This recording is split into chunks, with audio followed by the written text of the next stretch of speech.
You've started this thing, whatever this thing is, more than once. You've had the excitement, the notebooks, maybe even a whole plan. But some way, somehow, along the way, maybe in week 2, you stopped. And now you're wondering, am I the problem? Listen, today I am going to show you the reason why you keep starting and stopping and what keeps happening. I'm also going to show you that it's got nothing to do with you being lazy or how disciplined you are. Hey guys, my name is Dee and I'm the founder of Faith Driven Bosses, and this channel is here to help you build in God with structure, truth and accountability. Okay, now let's get into it even deeper. I need you to know that you're not lazy. Basically, you're just overloaded and unsupported. I know how it can be. You are trying to run about, go here, go there. You're trying to be everything to everybody else but the very God-given idea that God is giving you. You are all up in everyone else's assignment except the one that God made you for. All right? Not only that, every time you start something and you stop, you register that. And I need you to know this. Your nervous system registers every time you don't meet or live up to your own expectations. So let's say, for example, you had the idea. You were so sure this was going to work. You started it, and then some way along the line you stopped. Your nervous system registers that. And what begins to happen is you begin to formulate an identity around you not being able to meet your own expectations or you failing. And now in the future, whenever God gives you new ideas or, you get nudges or promptings to do things, instead of you thinking, I can do this, you begin to automatically default to, can't do this. Tried it before, never worked. That's not the truth. That is your identity being formed and based off what you've done in the past, okay? So I need you to understand that you can finish. It's just you don't have the right systems and the structure. And the final thing as well is that when we believe that, oh, God has given me an idea, if God has given me this great idea, why can't it just work? Why is it so hard? If this is from God, why does it keep falling apart? Okay. And what we need to understand is that over time, this guilt on top of shame can really just make you stop completely and question whether you heard God even at all. All right. So I want to encourage you and share with you the real 3 reasons as to why this is actually happening. Okay. So reason number 1, let's get into it because I'm praying that this will unlock something in your brain. Number 1 is that you are trying to do everything at once. So you have no focus container. What does that mean?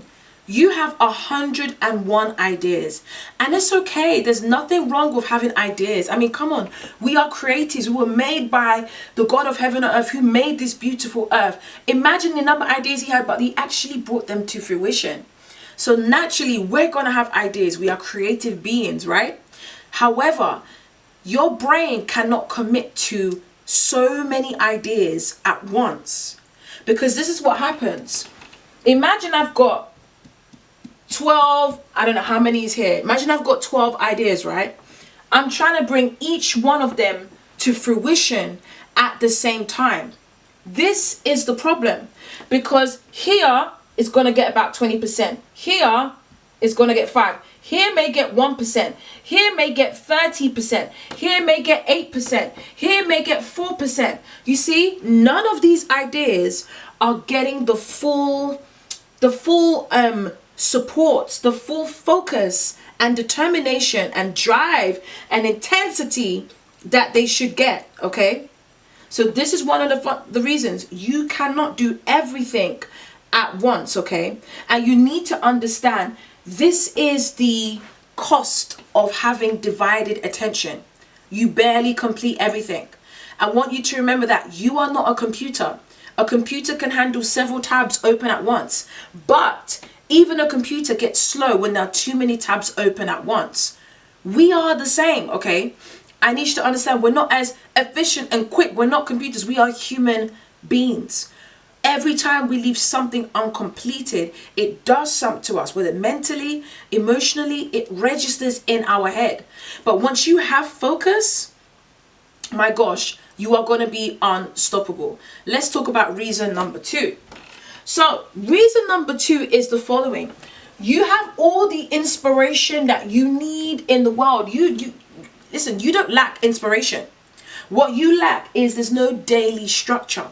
Remember, I need you to understand that motivation isn't a system. Motivation is an emotion. If you didn't know, it is. It comes and it goes like an emotion.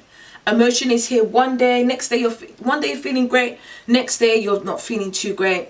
Like, that's how quick motivation can be. Comes and it goes. But what you actually need is structure, and the structure that works even when you don't feel like it. And that is very, very important. Okay, I need you to understand there is a difference between daily direction versus waiting to feel like it. When you have daily direction, that means that you already know and understand what you are going to be doing every single day. It's already mapped out. So now it's not a matter of, oh, do I feel like doing it, or I feel a bit down in the dumps today. No, you just simply have to follow what has been put down in the system. Follow the daily structure, as opposed to, man, I'm going to wait till I feel like it. What if for 2 weeks straight, you just don't feel like it? That's 2 weeks of wasted time and effort that you could have put towards doing or fulfilling your God-given idea. Putting up your website, creating that clothing brand, launching that devotional journal, opening up that podcast, and so many other things. Okay, so it's super important that we put aside motivation. Motivation is nice because you don't lack that. You don't lack inspiration. You've got all of that. But what it is you need a good sound system that tells you what to do every day. And you see, the thing about a system removes that mental work of thinking about what I need to do today. Like, you have more mental freedom and more mental space to use that and direct that energy to accomplishing the actual task that you're doing. Let's talk about number 3. Number 3 is the following. And it's that you are trying to build alone with no accountability. Isolation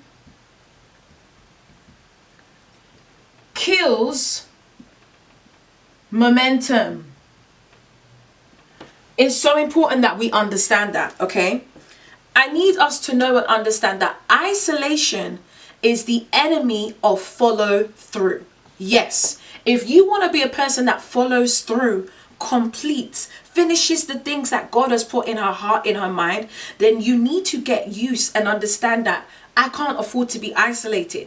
You see, the problem happens with isolation is that when nobody's watching, it's too easy for you to stop. It's too easy for you to, you know what, I'm going to pause and maybe come back to this in a month. Like, no. God designed us for community. Even the act of creation, he designed us for community. Adam had Eve. I want you to turn with me to Ecclesiastes 4:9-10, okay? So, I'm grabbing my Bible, let's read. Ecclesiastes 4:9-10, it says, 2 are better than 1, because they have a good reward for their labor. 10, for if they fall, one will lift up his companion. But woe to him who is alone when he falls, for he has no one to help him up. You see, even the Bible talks about companionship, fellowship, koinonia, community. Why it is so important? Because if you fall, there is somebody that can encourage you and can say, listen, let's keep going. We are going to finish. We're going to get to the end. We're going to complete. Imagine like gym buddies. When you go to the gym with someone, you're trying to lose weight, they're trying to lose weight. You guys are encouraging each other. When one is like, come on, you can do that, one more set. And they keep going because they've got someone in their ear that generally wants them to win. Whereas if no one's there, you're like, I'm not doing that set. It's too easy to walk away. So these are the 3 reasons as to why you are starting and stopping so easily and not finishing the God-given idea that he's given you. And I want to talk to you about one of my students that came through the Call to Create 30-day sprint program. And when she came into the program, she was full of ideas. In fact, she was overwhelmed. She had too many ideas. She didn't know where to start. But she knew that one of these ideas, she felt gravitated towards. So honed down, picked that idea, and 30 days later, she finished her Bible study guide, launched it, had sales, and is still making sales. And right now, she's launching more products. That shifted and changed her confidence like nothing else. And I tell you, there is nothing quite like starting something and finishing it. And what is important is that you've got to become what it is you are trying to do. Let's say, for example, if you are trying to complete and launch a clothing brand, okay, what does that person look like? Who is she that becomes that person? Because God is the beginning and the end. When he speaks to you, when he gives you that idea, he is both at the beginning and the end. He sees you complete that. The question is, do you see and have you become the person that completes? Have you become the person that is like, I'm going to work on this idea. If I have to divide it up for 30 days and work on it 20 minutes a day, I'm going to keep doing one small thing at a time, but just keep moving till I get to the end. That's who you have to become. To finish an idea, you have to be someone who completes, someone who has momentum. Not just momentum, but you have a system in place. Someone who has a focused container that is directed and has the guidelines and boundaries that no matter what happens, you move forward and that you finish. All right. And finally, isolation kills momentum. So it's so important that you have community. You got people around you that can keep you going and get you what? By fire and force to the end. So here are the next things that I want you to ask yourself, okay? You're going to ask yourself these things and you're going to also put them into practice, okay? So here we go. Number 1, you're going to ask yourself, what is the one thing God is asking you to build? Okay? What's the one thing he's asking you to build? What do you feel he's leading a nudge for you to complete and do in this season? Okay? Number 2, where do you keep stopping? Okay? Ask yourself that question and take stocks, okay? So as I have explained 3 reasons before, you've got to ask yourself, what 3 reasons is it that I haven't been able to finish? Is it that I've had no lack of focus? Too many ideas, just overwhelmed that I barely do anything? I can barely finish because I'm trying to do 12 things at once? Is it that I just lack structure? I don't have the right system that will get me to the finish line? Or is it the last one, which is just lack of, you haven't got any accountability, anyone to keep you going, okay? So last question that I'm going to ask you is, what would change if you had, so let me write this, what would change if you had focus,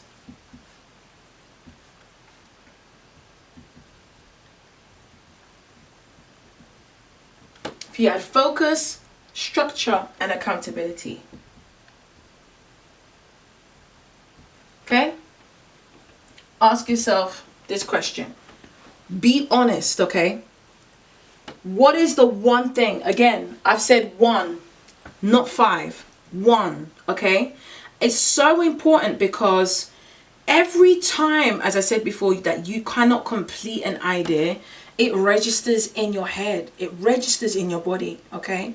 So it's so important. Take one thing, finish it before moving on to the next. God honors follow through. Trust me, he does. Imagine giving you an idea, but you've only partially done it. That's partial obedience. God honors obedience. Obedience is to finish what it is that he's put in your heart to do. Okay? Second one, where do you keep stopping? Take stock. I always tend to stop when I have to, maybe when I have to post. Or I always tend to stop when I just don't know what to do next. You will find that there are certain patterns that you may have. So for example, for myself, I find that sometimes I tend to be slower when I've not done something before. I'm trying to do the next step, but I'm not sure how to do it, or I'm learning how to do it. I'm a lot slower, like a lot of people would be. But because I know and I'm aware that's the next step, I purposefully am slower to attack it, or I'm dragging my feet to do it. So you got to take stock of what keeps stopping you. What's making you take your time to do things, okay? And finally, what would you change? If you had complete focus on one thing for 30 days, what would be the outcome? If you had structure that no matter what, you were in a structure that you had to finish, that you would complete, how would that look? And finally, if you had accountability, sisterhood, koinonia, community, fellowship that got you to the finish line, that egged you on, that encouraged you, what does that look like? Okay, so think about all of these things that I've mentioned. And I just want to say to you that you are not the problem, okay? The container is the problem. And the right container changes absolutely everything. It is a game changer for you. So if what I have described in this video is what you would say, girl, you're telling my whole life story, then I want to let you know I built something specifically for you. The Call to Create 30-Day Sprint is a structured, faith-aligned program where you take one God-given idea, not 2, not 5, not 7, one God-given idea, and you finish it in 30 days with daily direction, accountability, and a community of women who are doing the same thing. It's not about hustle. It's not about hype. It's obedience with a strong plan, okay? Now, if you're interested in joining us, the link is in the description. This is your season to finally finish and complete what God has placed in your heart to start.